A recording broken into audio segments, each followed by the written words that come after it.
given a tough outcome, obviously, but coming back to Cincinnati and career high 20, getting up there with 28 points, had to feel good until, unfortunately, the end result. Yeah, I mean, it's been an up and down year for me personally shooting, so obviously it felt good to make some shots, but, I mean, yeah, like you said, not the outcome we wanted. Was it just legs kind of getting heavy at the end of the game where you missed some there in the final segment? I think I just, I should have just gotten downhill. I think I started to settle a little bit. It's been a while, like I said, since I've had a game making shots like that, and I think I just, like I said, I should just get downhill and get some easy ones. You said after the game in Utah that it'll be weird being back here. When you walked back in the arena for warm-ups, did it feel as weird as you expected, or was it kind of normal? I mean, it was definitely weird. I never seen fifth third with people in it, so that was definitely cool to see. And I mean, I have a lot of memories here just because it was the last place I was before Utah, so I was definitely excited to come back and just kind of see it. It almost felt like a fever dream when I was here. It's such a short time, but it was cool to see. They tried a lot of guys on you. Did any of them give you a problem? Because it didn't look like it. Yeah, I mean, they tried switching some stuff up. Yeah, I mean, Aziz was on you at one point. I think he just got switched on me, and I think that's where I got to get downhill and use that to my advantage. Gabe, there was a stretch there where Dan Skillings hits a three over you, comes back down the floor, kind of talking a little bit. You go hit one over him. What was that back and forth like with him? Just competitiveness, just having fun. Just having a little competitive fun.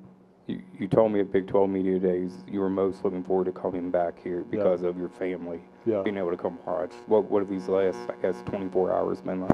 It's been cool. I mean, we were able to come here for the double road trip and have a couple of days. My mom's birthday was yesterday, so I got to spend some time with her here. And, I mean, this place has a lot of memories, like I said. Just this is where I started my career and the first school that gave me opportunity. So it was, cool to see everything again.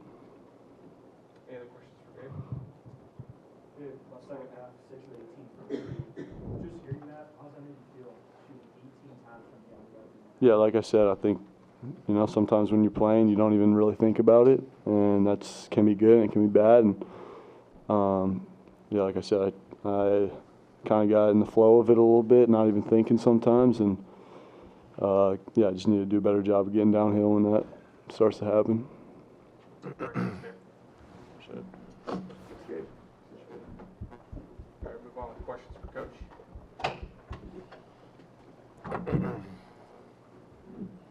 We done? Coach, Jizzle James, 25 points, 10 for 15 shooting. From your viewpoint, what was he doing that was working so well for him? Everything. He's he's a really talented guy. We recruited him some out of high school, and then it became clear we weren't going to get him. And he's a dynamic player. He's a strong guy, got good size, obviously very athletic. You can just see, he'd been struggling a little bit shooting it coming into our game 2 weeks ago. And first shot of the game, he made a corner three against us, and I believe he had 3 threes in that first half against us.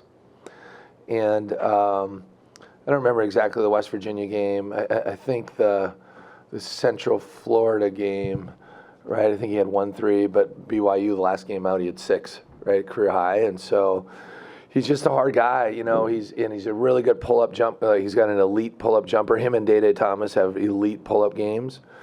And it appears recently here they're shooting a lot more of those. They scored 91 at Central Florida, 87 against BYU, and now obviously 85 tonight. And so, when we played them 2 weeks ago, they were struggling a bit to score the ball as a team. And that certainly changed here in their 3-game winning streak. So they've always been good defensively, by the numbers. I think they're the 3rd best defense team in the Big 12.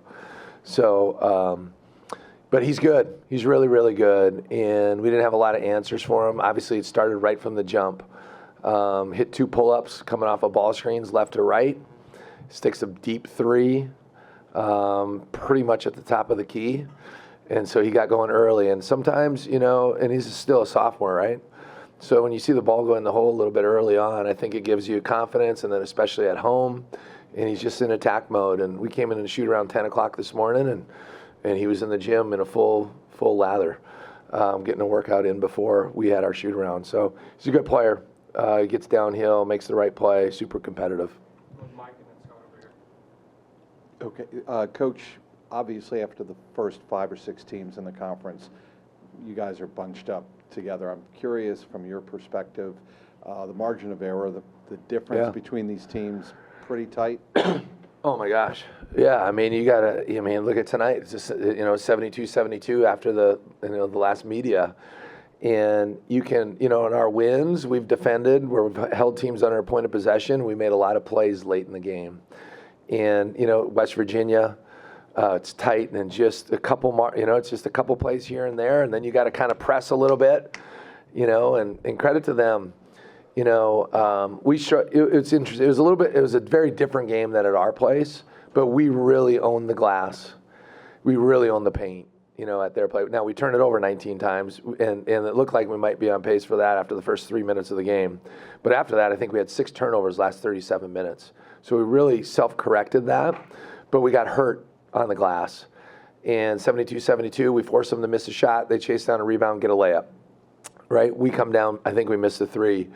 They come down, we force a miss, long rebound, they chase it down, and I believe they make a 3 right at the buzzer. We have an unforced turnover, and we foul. They make both free throws, and I think we miss another 3, and they get the alley-oop. So you got to be able to finish games. You got to be able to finish possessions. You got to be able to finish games. The margin for error in this league it's very minimal, and can you make that play, right? Can you make those couple plays? And we got to get some better playmaking. You know what I mean? Just that when the plays goes down, and that's what Day Thomas and Jizzle James does for them. Like when a play kind of breaks down, they can go make a play, and we got to get better at doing that consistently. And Gabe had a great game. Obviously late. We maybe settled for a couple of those instead of turning the corner, getting to the rim. At the end of the day, it's hard to win on the road, period. But when they, go 14 for 19 from the line and we go 0 for 3, I don't think I've ever been a part of that as a head coach, right, where we don't even make a free throw. And so, we got to be better that way. We were really hurting them inside. We outscored them in the paint again tonight, 32-24. And so, but it was rebounding and then the free throw, margin. Lovering had 12 in the first half. I don't think he missed a shot. What happened in the second half held to 2? Yeah, I mean, our guys did a good job finding him on some pick and roll stuff. I don't think he got a lot of those on pick and roll. It wasn't really back to the basket, types of things. And then he's really good at playing off of handoffs and, you get 2 guys going to Gabe or 2 guys going to whatever, and he's good at faking it. And he had a couple dunks where he was just walking down the highway, so to speak, and they trapped some ball screens. We're good at finding him in the mid, off that little short roll to make some things happen. And obviously, it'd been nice to get him the ball a little bit more there. That's what makes it hard with his pick and roll coverage, what he does. There's some yin and yang. You're giving up something, getting other things. But certainly, we probably should have attacked the paint a bit more with him and with Ezra.